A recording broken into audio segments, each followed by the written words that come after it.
This is Stone Cold Export, and today we are testing this. This is the ASUS TUF RTX 3060.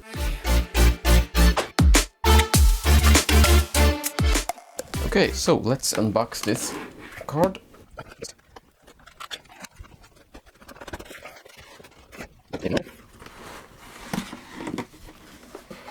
And here's some foam. There's the card itself, well packaged as you would expect.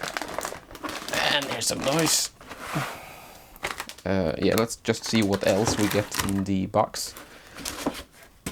Okay, so there's just a manual, speed setup, warranty card, thank you, certificate of reliability. Okay, good, I guess. And a game card. Yeah, a card.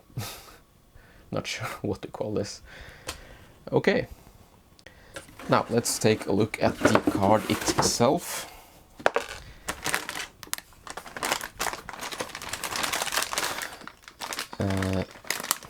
Okay, so the card's poking through the anti-static packaging here.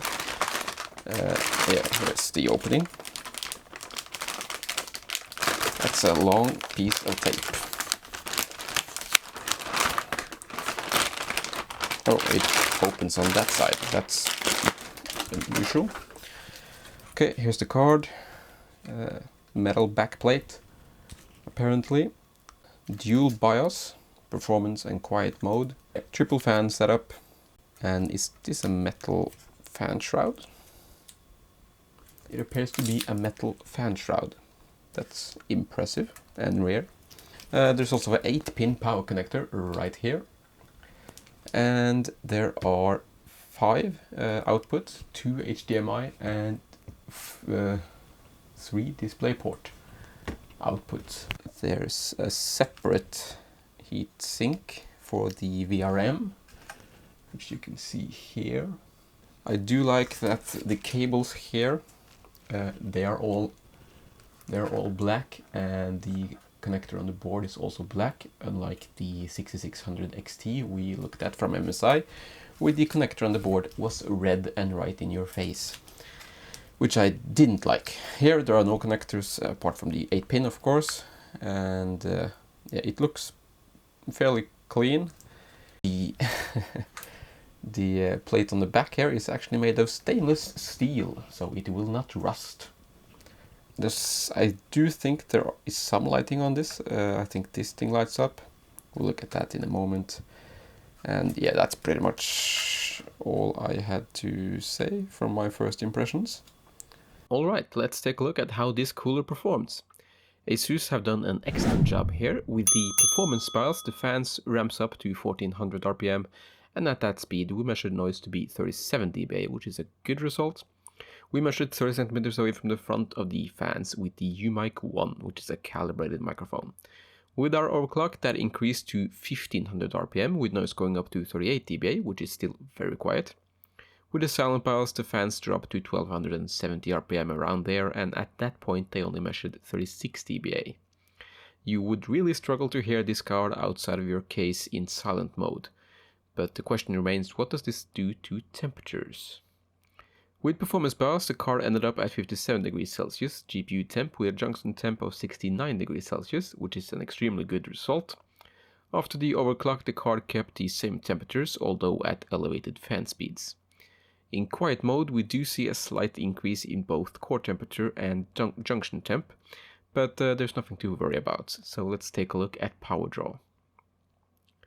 Here we have average power draw at the 12-volt rail from our Corsair RM1000i while running Timespy Extreme.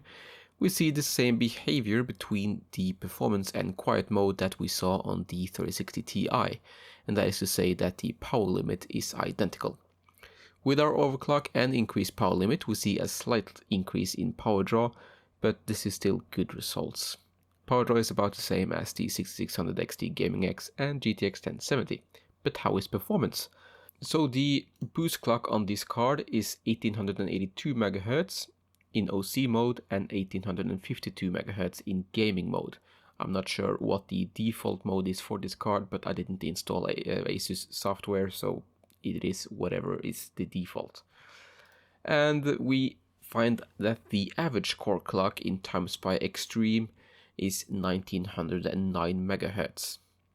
So, and that is the same on both the performance mode and silent mode. So just as on the 3060 Ti Dual from ASUS, both the power limit and the frequency target is the same between the two BIOSes, so you end up with the same performance. So after our overclock, we managed to increase average core clock to 2080 MHz, which is an okay increase, but let's take a look at performance. Starting off with the synthetic tests, in 3D Mark, Timespy and Firestrike, this card comes in behind the 6600 XT by quite a bit. In Timespy, the 6600 XT scores 12% higher and 27% higher in Firestrike. Question is though, how does this relate to gaming performance? Superposition sees the smallest lead, where the 6600 XT is only 11% ahead, but in Port Royal, the 3060 fights back with a 16% lead over the 6600 XT, so in ray tracing performance it should be better. These are synthetic tests though, so let's see how real world performance is. Starting off with ANNO 1800, at 1080p the 3060 is 2% ahead of the 6600 XT, but it's still a ways off the 2070 Super. At 1440p it's still able to edge out the 6600 XT, but trails both the 5700 XT and the 2070 Super from 2 years ago. And it's the same story in 4K. It's a good start, but let's see if it can keep it up. In Apex Legends, the 6600 XT is 6% ahead of the 3060 at 1080p. At 1440p it's the same delta between the two, but the 3060 still delivers very good performance, just not as good as the 6600 XT. At 4K the tables have turned and the 3060 is now 4% faster than the 6600 XT. In Assassin's Creed Valhalla, the 6600 XT leads the 3060 by 36% at 1080p, and this is down to 25% at 1440p, where the 3060 is unable to maintain 60 frames per second on average. At 4K it gets close to the 6600 XT, but it is still 16% ahead. In Assetto Corsa Competitzione, the 3060 manages to edge out the 6600 XT at 1080p. At 1440p that increases to a decent lead of 11%, and at 4K that remains the same. It still is quite a ways behind the older 2070 Super though. In Control, the 3060 is 2% ahead of the 6600 XT at 1080p. At 1440p they perform on par with each other, with neither being able to catch up to the 2070 Super or the 5700 XT. And at 4K the 3060 is back out in front. Moving on to Cyberpunk 2077, the 3060 is coming in at just under 60 frames per second on average at 1080p, and this makes the 6600 XT 9% faster at this resolution. At 1440p things equalize and the 3060 and 6600 XT now perform on par with each other, and at 4K this 3060 pulls ahead of the 6600 XT by 23%. In Doom Eternal at 1080p the 6600 XT is 6% ahead of the 3060, and this also remains true at 1440p as well. Again though, the 3060 is delivering very good performance, just not as good as the 6600 XT. At 4K the 3060 has overtaken the 6600 XT and is now 11% faster, and it has even surpassed the 2070 Super, which is probably in part due to having more VRAM. In Forza Horizon 4 the AMD cards go crazy. The 6600 XT is 28% ahead at 1080p, and moving up to 1440p that lead increases to 42%. And this really is a worst case scenario though, so at 4K we are down to 24%. In Rainbow Six Siege the 3060 and 6600 XT are pretty close to each other at 1080p. At 1440p the 6600 XT is 4% ahead of the 3060, with both of them falling behind the 2070 Super. At 4K the 3060 is in the lead, performing 7% better than the 6600 XT. Last up then is Shadow of the Tomb Raider, and at 1080p the 3060 is still behind the 6600 XT, which is 7% faster here.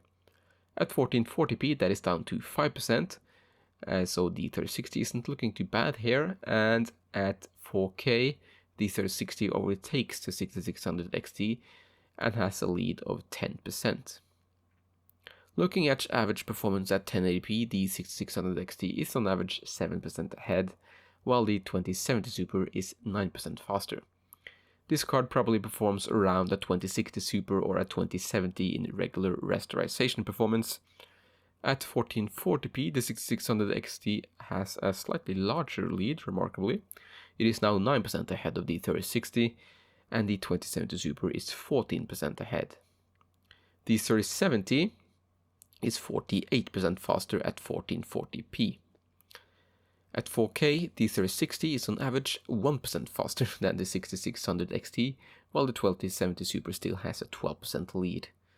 Now let's take a look at ray tracing performance, and here the 3060 has a chance to shine, and shine it does. In control, the 3060 delivers close to the same ray tracing performance as the 2070 Super, and this makes the 3060 a whopping 82% faster than the 6600 XT in control with ray tracing on. At 1440p, it doesn't get any better for the 6600 XT, with the 3060 now being almost 3 times faster, and at 4K it's the same story. So the 3060 destroys the 6600 XT in ray tracing performance, and is performing similar to the 2070 Super, with the 3070 being 40 to 50% faster. In Doom Eternal, the 3060 puts down some very good performance figures, surpassing the 2070 Super and 3070, due to having 4GB more VRAM. It also humiliates the RX 6600 XT, delivering performance that is 2.5 times better. Which the 6600 XT probably has VRAM issues as well though, so that might be part of the explanation. At 1440p, the 3060 again delivers better performance than the 2070 Super and 3070, and the 6600 XT remains far behind the 3060. At 4K, the 3060 actually has enough VRAM to run the game with RT on, and comes close to 60 frames per second on average. Enabling DLSS would definitely have gotten us above 60 without any issues. So in Doom Eternal, the 12GB of VRAM really helps the 3060, and it makes it faster than the 3070. So I also decided to include Shadow the Tomb Raider as well in the ray tracing benchmarks, since, well, Doom Eternal is heavily dependent on VRAM, and I wanted another game that had a bit of a lighter RT load. And so this game only uses ray trace shadows, and as we can see here, the 3060 does pretty well at 1080p. It's 21% faster than the 6600 XT, which is actually not that bad when the ray tracing load is light. The 3060 is not quite as fast as the 2070 Super though, and the 3070 is the usual 46% ahead. At 1440p, the 3060 is 19% faster than the 6600 XT, and both the 3060 and 2070 Super fail to reach 60 frames per second on average, although you can enable DLSS to achieve that. Moving on to 4K, here the 3060 increases its lead over the 6600 XT and is now 35% ahead. This card has a decent amount of overclocking headroom, and doing so is well worth it. We saw an increase in performance of 8% in Timespy and Superposition, and for actual gaming performance there was an 8% increase in ANNO 1800 at 1080p, which means it retains its lead over the 6600 XT when that is overclocked.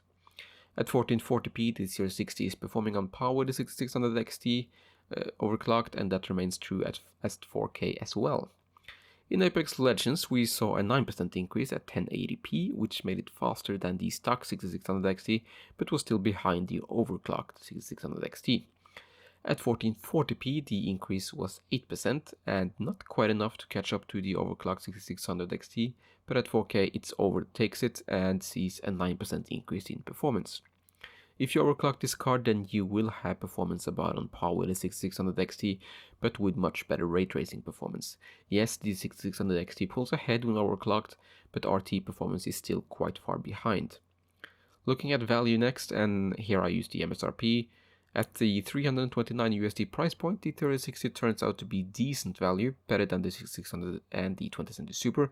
However, MSRP is not our current reality, so here are the prices I actually paid, and here we see that the 3060 is worse value than the 2070 Super and 3070, and even the 6600 XT, although in reality the 3070 is now around $1,100 to $1,200 here, which would change the value in favor of the 3060 compared to the 3070, But we also see that the 3060 has a heftier markup than the 6600 XT in local e-tailer stores, and that is also worth keeping in mind. So ASUS have done an excellent job with the RTX 3060. This thing is amazing. It's a bit large, so it's not compact. Maybe it won't fit in your case, but they haven't wasted any space because the cooler is amazing. It's really nice and cool, and it stays very silent even when gaming. So that's very good.